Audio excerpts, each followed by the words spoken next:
Halo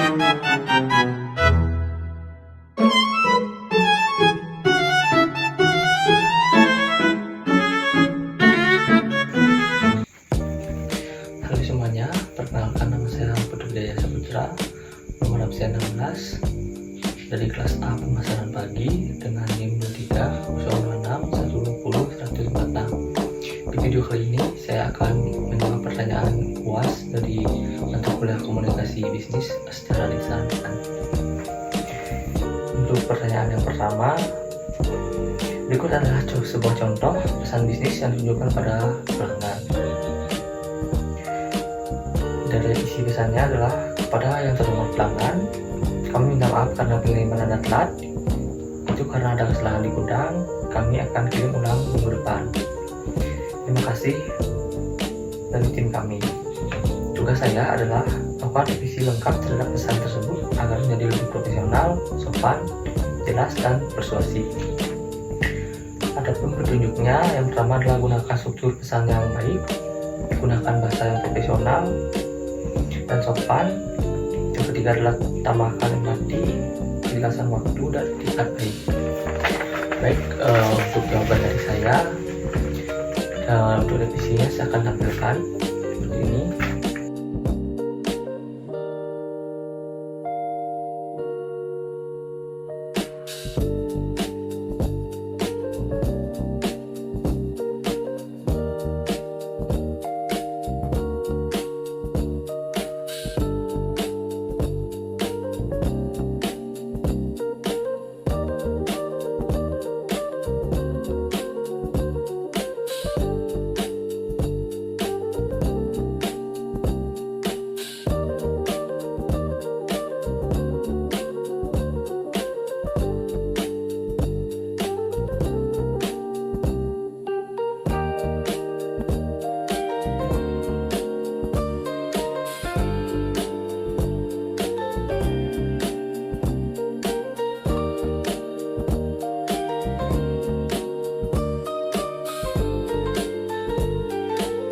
Ya, pesan revisi tersebut sudah menggunakan struktur bahasa dan pesan bisnis yang baik karena terdapat pemuka, isi, dan produk yang jelas.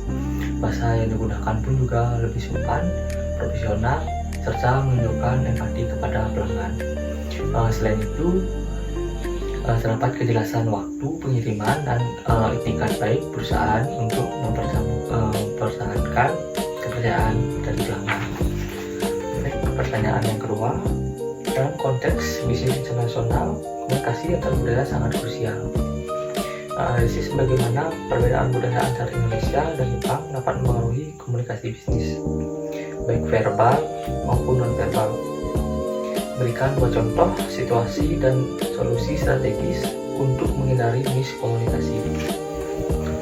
Baik, untuk jawaban soal yang kedua, perbedaan budaya Indonesia dan Jepang sangat mempengaruhi komunikasi bisnis, baik secara verbal maupun non-verbal. Budaya Jepang cenderung lebih formal, sopan, dan tidak langsung dalam bicara, sedangkan budaya Indonesia lebih fleksibel dan ramah, tetapi terkadang kurang tegas dalam menyampaikan suatu pendapat. Baik, selanjutnya ada contoh.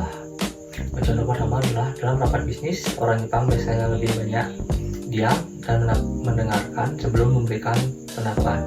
Sementara orang Indonesia bisa menganggap sikap diam tersebut sebagai tanda tidak setuju.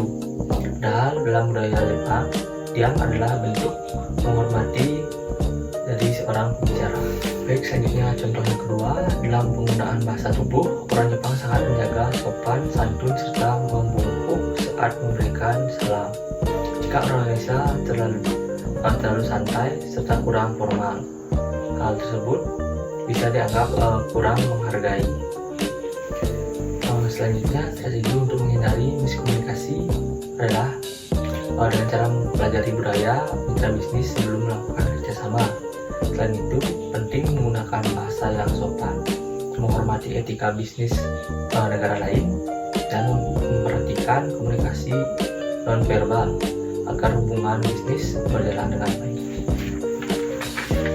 Baik, untuk pertanyaan selanjutnya, yaitu pertanyaan nomor 3.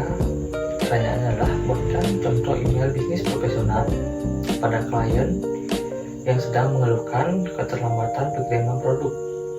Gunakan struktur email bisnis yang tepat dan juga etika komunikasi. Baik, pada dasarnya, email bisnis profesional harus menggunakan bahasa yang sopan, jelas, dan terstruktur dengan baik agar pelanggan merasa dihargai dan masalah yang dapat diselesaikan dengan baik. Dan untuk contohnya saya akan tampilkan.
Untuk pertanyaan selanjutnya itu pertanyaan nomor 4. Sebutkan dan jelaskan 4 hambatan komunikasi dalam bisnis serta contoh nyata dari dunia kerja. Bagaimana strategi untuk mengatasi masing-masing hambatan tersebut? Baik, jawaban nomor 4 adalah yang pertama, hambatan komunikasi fisik terjadi karena gangguan jarak, suara, dan teknologi. Contohnya adalah koneksi internet yang buruk saat rapat online sehingga informasi tidak disampaikan secara jelas. Yang kedua, ada hambatan sistematik terjadi karena perbedaan pemahaman bahasa atau istilah. Misalnya, instruksi kerja yang kurang jelas sehingga karyawan salah memahami tugas mereka. Yang ketiga, ada hambatan psikologi terjadi karena emosi, rasa takut, atau kurang percaya diri. Contohnya, karyawan takut menyampaikan pendapat kepada atasan. Dan hambatan yang ketiga ada hambatan budaya, terjadi karena perbedaan kebiasaan dan cara komunikasi antar individu. Misalnya, perbedaan cara berbicara antar karyawan lokal dan dengan karyawan asing. Selanjutnya, strategi untuk mengatasi hambatan fisik adalah menggunakan media komunikasi yang baik dan memastikan jaringan stabil. Strategi untuk mengatasi hambatan sistematik adalah menggunakan bahasa yang sederhana dan mudah dipahami. Strategi untuk mengatasi hambatan psikologis adalah membangun komunikasi yang baik, terbuka, dan hubungan kerja yang nyaman. Sedangkan strategi mengatasi hambatan budaya adalah meningkatkan pemahaman komunikasi lintas budaya dan saling menghormati perbedaan yang ada. Baik, untuk pertanyaan selanjutnya yaitu pertanyaan nomor 5. Jelasan pengertian komunikasi bisnis dan peran strategisnya dalam organisasi modern. Mengapa komunikasi yang efektif sangat penting dalam mencapai tujuan perusahaan? Baik, untuk jawaban yang nomor 5, menurut pendapat saya, komunikasi adalah proses menyampaikan informasi dalam dunia kerja atau organisasi untuk mencapai tujuan tertentu. Komunikasi bisnis digunakan untuk menyampaikan pesan kepada karyawan, pelanggan, maupun mitra kerja. Peran strategis komunikasi bisnis sangat penting dalam organisasi modern karena memandu koordinasi kerja, mempercepat penyampaian informasi, dan membangun hubungan baik dengan pelanggan maupun rekan bisnis. Komunikasi yang efektif sangat penting karena dapat mengurangi kesalahpahaman, meningkatkan kerjasama tim, dan membantu perusahaan mencapai tujuan dengan lebih efisien.